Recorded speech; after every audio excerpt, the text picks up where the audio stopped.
കപ്പ്യാരായിരുന്ന സമയത്തും ഞാൻ പള്ളിയിൽ പോകുന്നു, ദീപവേലിയിൽ സജീവമായിട്ട് പങ്കെടുക്കുന്നതുകൊണ്ട് എനിക്ക് ആ വീണ് കഴിഞ്ഞും എനിക്ക് ദീപവേലിയിൽ പങ്കെടുക്കാനുള്ള അതിയായ ആഗ്രഹം ഉണ്ടായിരുന്നു.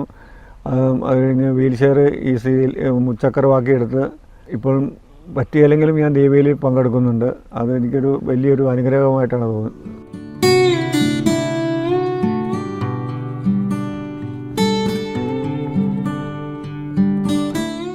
ദൈവം തൊട്ടവരും ദൈവത്തെ തൊട്ടവരും ഒരു പ്രതിസന്ധിയിലും തളർന്നു പോകില്ല. ഒരു നിരാശയോടും അവർ സന്ധി ചെയ്യില്ല. അങ്ങനെയൊരു ജീവിതമാണ് തലശ്ശേരി അതിരൂപത ചീക്കാട് ഉണ്ണീശോ പള്ളിയിലെ മുൻ ദേവാലയ ശുശ്രൂഷി വടക്കേമുറിയിൽ ജോസഫിൻ്റേത്.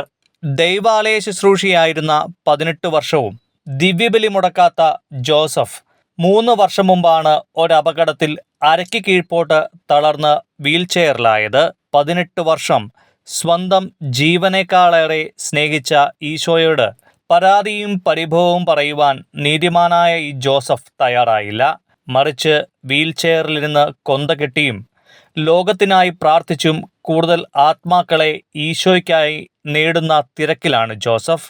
വീൽ ചെയറിലായാലും എന്നും ജോസഫ് വിശുദ്ധ കുർബാന മുടക്കാറില്ല. ഭാര്യ മോളിയും മറിയത്തെ പോലെ ജോസഫിനൊപ്പമുണ്ട്. മക്കളും ചേരുന്നതോടെ ഈ കുടുംബം ഒരു തിരുക്കുടുംബമായി രൂപാന്തരപ്പെടുകയാണ്.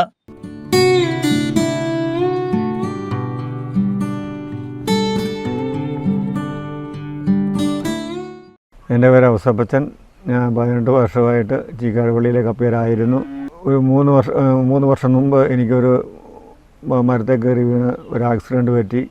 താഴെ വീണ് പുറവഴിച്ച് വീണ് നട്ടെല്ല് പൊട്ടി. അടയ്ക്കാൻ പറിക്കാൻ കവുങ്ങ കയറിയതാണ്.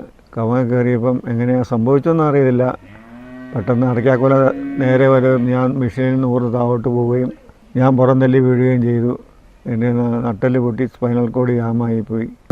മൂത്ത മകനും പണിക്കാരും ഉണ്ടായിരുന്നു ഇവിടെ. അപ്പം അവരെല്ലാം കൂടി എന്നെ എടുത്ത് ആശുപത്രിയിൽ കൊണ്ടുപോവുകയും ആലക്കോട് ചെന്നപ്പം ഓപ്പറേഷൻ വേണമെന്ന് പറയുകയും ചെയ്തു. മംഗലാപുരം ആശുപത്രിയിൽ പോവുകയും അവിടെ നിന്ന് ഓപ്പറേഷൻ നടത്തി. അവിടെ നിന്ന് തിരിച്ച് കണ്ണൂർ വന്ന് അളിയൻ്റെ വീട്ടിൽ താമസിക്കുകയും അവിടെ നിന്ന് തുടർന്ന് പൂനെയിൽ പോയി അവിടെ പോയി 3.5 മാസം ഫിസിയോതെറാപ്പി ചെയ്യുകയും തിരിച്ചിവിടെ വരികയും ചെയ്തു. അത് കഴിഞ്ഞ് ആയുർവേദമൊക്കെ ചെയ്തു. അത് കഴിഞ്ഞ് പിന്നെ ഇപ്പം ഒരു 6 മാസമായിട്ട് തലവിൽ ഫിസിയോതെറാപ്പി ചെയ്തുകൊണ്ടിരിക്കുന്നു. കുറേ മാറ്റമായി. കാരണം ഈശോ എന്നെ ഈ സ്ഥിതിയിലാക്കി. ഇനിയും എന്നെ അവിടെ നിന്ന് എന്നെ എഴുന്നേൽപ്പിച്ച് നടക്കുമെന്നാണ് എൻ്റെ പ്രതീക്ഷ.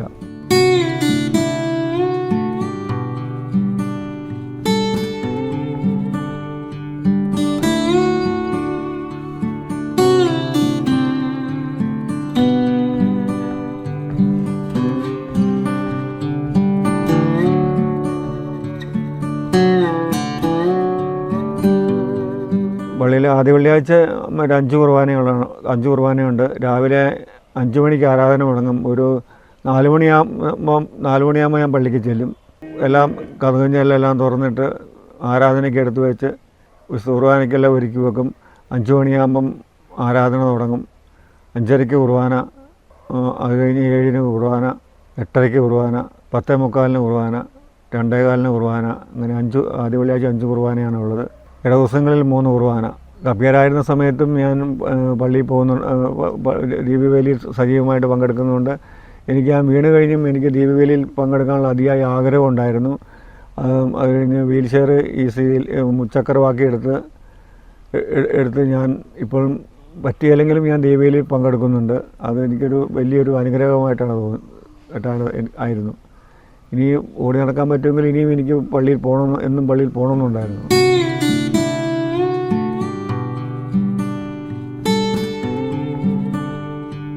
ഈ വീഴ്ചയിൽ എനിക്ക് ആദ്യമൊരു സങ്കടം തോന്നി. ഇനി എന്നെ ചെയ്യും, ഇനി എന്തായിരിക്കുന്നൊരു സങ്കടം ഉണ്ടായിരുന്നു. അത് കഴിഞ്ഞ് ഈ മുച്ചക്രമായി കഴിഞ്ഞ് പള്ളിയിൽ പോകാൻ തുടങ്ങിയപ്പോൾ എൻ്റെ ആ ഒരു വിഷമം മാറിക്കിട്ടി. ദീപവേലിയിൽ പങ്കെടുക്കുവാനും ദീപികാരനെ സ്വീകരിക്കാനും എനിക്ക് സാധിച്ചു. അത് വലിയൊരു അനുഗ്രഹമായിട്ടാണ് എനിക്ക് തോന്നിയത് എൻ്റെ ജീവിതത്തിൽ.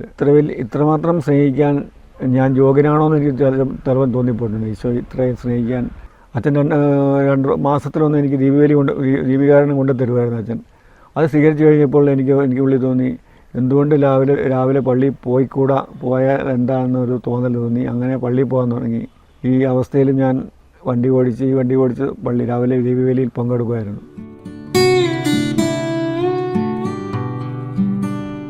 ഇതിങ്ങനെ സംഭവിച്ചു കഴിഞ്ഞപ്പോഴും എനിക്ക് ഒരാകെ പ്രതീക്ഷയായിരുന്നു, ഇത് ഓപ്പറേഷൻ കഴിയുമ്പോൾ പെട്ടെന്ന് എനിക്ക് ഏറ്റവും നടക്കാൻ പറ്റും എന്നൊരു തോന്നലായിരുന്നു ആദ്യം ഉണ്ടായിരുന്നത്. പിന്നെ അത് കഴിഞ്ഞപ്പം കുറച്ച് നാളായി കഴിഞ്ഞപ്പം എനിക്ക് പ്രത്യാശ നഷ്ടപ്പെട്ടു പോയായിരുന്നു. കാരണം ഇനി എനിക്ക് ഏറ്റവും നടക്കാൻ പറ്റുമോ, അല്ലെങ്കിൽ എനിക്ക് സാധിക്കുമോ എന്നൊക്കെ. എൻ്റെ മൂത്ത മകനും ഇളയ മകനും ഉണ്ട്. ആദ്യമേ ഇളയ മകനായിരുന്നു കൂട്ടത്തിൽ, അവിടെ പൂനെയിൽ എൻ്റെ കൂട്ടത്തിൽ നിന്നുകൊണ്ട് എന്നെ ശുശ്രൂഷിച്ചിരുന്നത്. അത് കഴിഞ്ഞ് അവൻ ജോലി സ്ഥലത്തേക്ക് പോയി മൂത്തവൻ വന്നു. എൻ്റെ മക്കൾ രണ്ടുപേരും നല്ല സപ്പോർട്ടായിരുന്നു. അപ്പം ജീവിത പങ്കാളിയും നല്ല സപ്പോർട്ടായിരുന്നു. സ്വന്തം കാര്യം ചെയ്യണം, ആരുടെയും ആശ്രയമില്ലാതെ സ്വന്തം കാര്യം സ്വന്തമായിട്ട് ചെയ്യാൻ പഠിക്കണമെന്നാണ് അവൻ പറഞ്ഞത്. ചില സമയം കാലിന് ഭയങ്കര വേദനയായിരിക്കും. ഒരു സിസ്റ്ററിനോട് പറഞ്ഞു, ഈശോ സ്നേഹിക്കുന്നതുകൊണ്ടാണ് ഇത്രയും വേദന തരുന്നതെന്ന് പറഞ്ഞു. ഈ വേദന വരുമ്പം എൻ്റെ വേദന ലോകം മുഴുവൻ എല്ലാ പാവികളുടെ മാനസാന്തരത്തിന് വേണ്ടി വെക്കാൻ തുടങ്ങിയപ്പം വേദന കുറയുന്നൊരു അനുഭവമായിട്ടാണ് എനിക്ക് തോന്നിയത്. തലവിൽ എന്നെപ്പോലുള്ള ഒരുപാട് പേര് അവിടെയുണ്ട്. അവരോട് ദീപവേലി പങ്കെടുക്കാൻ അവരോട് ആദ്യമേ ഞാൻ പറയുന്നത്. ദീപവേലി വചനം വായിക്കുക. ഞാൻ പറഞ്ഞു, നിങ്ങൾ ദീപവേലി പങ്കെടുത്തിട്ട് നിങ്ങളുടെ വേദന ഈശോയോട് ചേർത്ത് വെക്കാനാണ് ഞാൻ പറയുന്നത്. അങ്ങനെ അത് പ്രാർത്ഥിച്ച് കഴിയുമ്പം ഒരു 2 സെക്കൻഡ് കഴിയുമ്പോൾ വേദന തനിയെ കുറയുന്ന ഒരു അനുഭവമാണ് എൻ്റെ ജീവിതത്തിൽ എനിക്കുണ്ടായിട്ടുള്ളത്.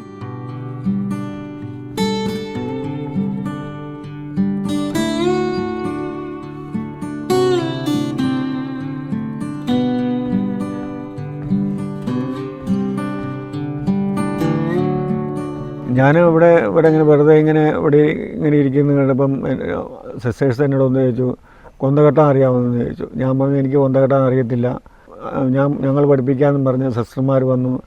എൻ്റെ വികാരിയച്ഛൻ ജോൺ അച്ഛനെ സപ്പോർട്ട് ചെയ്ത് സിസ്റ്റേഴ്സും കൂടെ വന്ന് സിസ്റ്റർമാരെന്നെ കൊന്ത കെട്ട് കാണിച്ചു തന്നു. അങ്ങനെ ഞാൻ കൊന്ത കെട്ടി തുടങ്ങി. കൊന്ത കെട്ടാനെടുക്കുമ്പോൾ ഭയങ്കര എനിക്ക് സഹനമായിരുന്നു. കാരണം കൊന്ത കെട്ടാൻ സാധിക്കുന്നില്ല, ഭയങ്കര വേദന. കൊന്ത കെട്ടാൻ തുടങ്ങുമ്പോൾ ഭയങ്കര വേദനയായിരുന്നു. അപ്പോൾ ഇങ്ങനെ ഈ ഇടവകയിലുള്ള ഓരോ കുടുംബത്തിനെയും സമർപ്പിച്ച് പ്രാർത്ഥിച്ച് കെട്ടാൻ തുടങ്ങിക്കഴിഞ്ഞാൽ, എന്നാലും ഈ വേദനയുടെ സമയത്തും ഞാൻ അതുപോലെ ചെയ്യുമായിരുന്നു. ഓരോ കുടുംബത്തെയും സമർപ്പിച്ച് പ്രാർത്ഥിക്കുമായിരുന്നു. ഇപ്പോഴും കൊന്ത ഞാൻ കെട്ടുന്നുണ്ട്.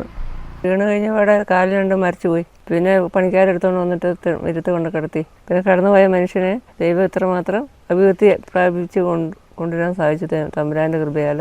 അമ്മയുടെ മൂത്ത മോൻ്റെ കൂടെ മുന്നോട്ടാണ് വന്ന് വീഴുന്നത്. അരയ്ക്ക് താഴേക്ക് തളർന്നു പോയെന്ന് പുള്ളിക്ക് അറിയത്തില്ലായിരുന്നു. ആശുപത്രി ചെന്ന് കഴിഞ്ഞപ്പോൾ.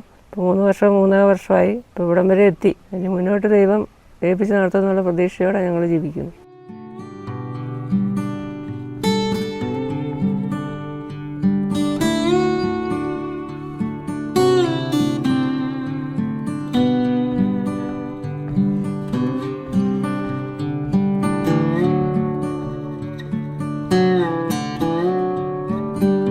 എൻ്റെ മക്കളും എൻ്റെ ഭാര്യയും എപ്പോഴും എനിക്കെൻ്റെ ധൈര്യമായിരുന്നു. ഇളയ മകൻ മിലിറ്ററിയിലായതുകൊണ്ട് അവൻ്റെ യൂറോപ്പിൽ എന്നെ പൂനെ കൊണ്ട് 3.5 മാസം അവിടെ ട്രീറ്റ്മെൻറ്റ് ഫിസിയോതെറാപ്പി ചെയ്തു. ചിലപ്പോൾ എനിക്ക് വിഷമം തോന്നും, കാരണം അവൾക്ക് എന്നെ ഇട്ടിട്ട് എങ്ങും പോകാൻ പറ്റുന്നില്ലല്ലോ. കാരണം എന്നാലും അവൾ എല്ലാം എങ്ങോട്ടേലും പോകണമെങ്കിൽ എൻ്റെ കാര്യമെല്ലാം ചെയ്തു തന്നിട്ട് എനിക്ക് എല്ലാം ചെയ്തു തന്നിട്ടാണ് അവൾ എങ്ങോട്ടേലും പോകുന്നത്. രാവിലെ 5 മണിയാകുമ്പം ഞാൻ തേക്കാൻ താമസിച്ചാൽ മോളിയനെ വിളിച്ച് എണീപ്പിക്കും. പള്ളിയിൽ പോകുന്നില്ലെന്ന് ചോദിച്ചാൽ എന്നെ വിളിച്ച് എണീപ്പിക്കും. ഈ തകർച്ചയിലും എൻ്റെ കൂട്ടത്തിൽ എൻ്റെ ജീവിത പങ്കാളി എന്നോടൊപ്പം ഉണ്ട്. അതാണ് എൻ്റെ ധൈര്യം. ഈ ഇടവക്കാർക്കും ആൾക്കാര ബാലന്മാരായിരുന്നു ഉണ്ടായിരുന്ന പിള്ളേർ.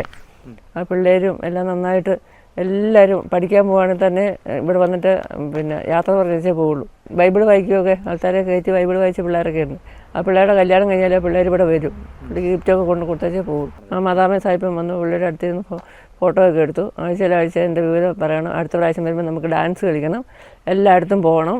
ലോകരക്ഷകനായ ഈശോയെ അങ്ങേക്ക് അസാധ്യമായി യാതൊന്നും ഇല്ലല്ലോ. നിർഭാഗ്യഭാവികൾ മനസ്സിൽ പ്രാർത്ഥിച്ചാൽ അത് ദൈവം നിരസിക്കുകയില്ല എന്നുള്ളൊരു പ്രാർത്ഥന ചൊല്ലിക്കൊണ്ടാണ് എപ്പോഴും.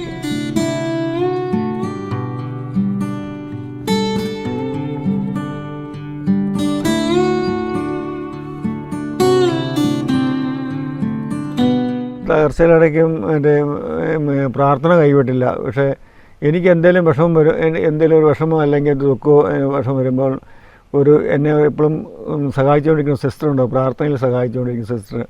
ഒന്നെങ്കിൽ ഞാൻ സിസ്റ്ററിനെ വിളിക്കും, അല്ലെങ്കിൽ സിസ്റ്റർ ആ സമയം എന്നെ വിളിക്കും. എന്നെ കൊണ്ട് വിശേഷത്തെ ഇങ്ങോട്ട് വിളിച്ച് എന്നെ ശക്തിപ്പെടുത്തിക്കൊണ്ട് പ്രാർത്ഥനയിൽ എന്നെ ശക്തിപ്പെടുത്തുമായിരുന്നു, ധൈര്യം തരുമായിരുന്നു. പ്രാർത്ഥനയിൽ എന്നെ ധൈര്യം തരുമായിരുന്നു എനിക്ക്. ഈ അവസ്ഥയിലും എനിക്ക് എൻ്റെ കർത്താവിനൊരു സാക്ഷിയായിട്ട് മാറാൻ വേണ്ടി, അനേകരുടെ മാനസാന്തരത്തിന് വേണ്ടി ഒരു സാക്ഷിയായിട്ട് മാറാൻ ഞാൻ ആഗ്രഹിച്ചു പ്രാർത്ഥിച്ചുകൊണ്ടിരിക്കുകയാണ് ഞാൻ. ഈ വീഴ്ചയിലും വേദനയിലും ദുഃഖത്തിലും ഞാനിങ്ങനെ കിടക്കുമ്പോഴും ഞങ്ങൾക്ക് കുറച്ച് ബാധ്യതകളുണ്ട്. എന്നാലും എൻ്റെ ഈശോ എൻ്റെ കടമെല്ലാം ഏറ്റെടുത്ത് അത് തീർത്തു വരുന്നൊരു പ്രതീക്ഷ എനിക്കുണ്ട്. കർത്താവിനെ കൈവിടുകയില്ല. ദൈവസ്നേഹം വർണ്ണിച്ചിടാൻ വാക്കുകൾ പോരാ, നന്ദി ചൊല്ലി തീർക്കുവാനീ ജീവിതം പോരാ. കഷ്ടപ്പാടിൻ കാലങ്ങളിൽ രക്ഷിക്കുന്ന സ്നേഹമോർത്താൽ എത്ര സ്തുതിച്ചാലും മതി വരുമോ. ദൈവസ്നേഹം വർണ്ണിച്ചിടാൻ വാക്കുകൾ പോരാ.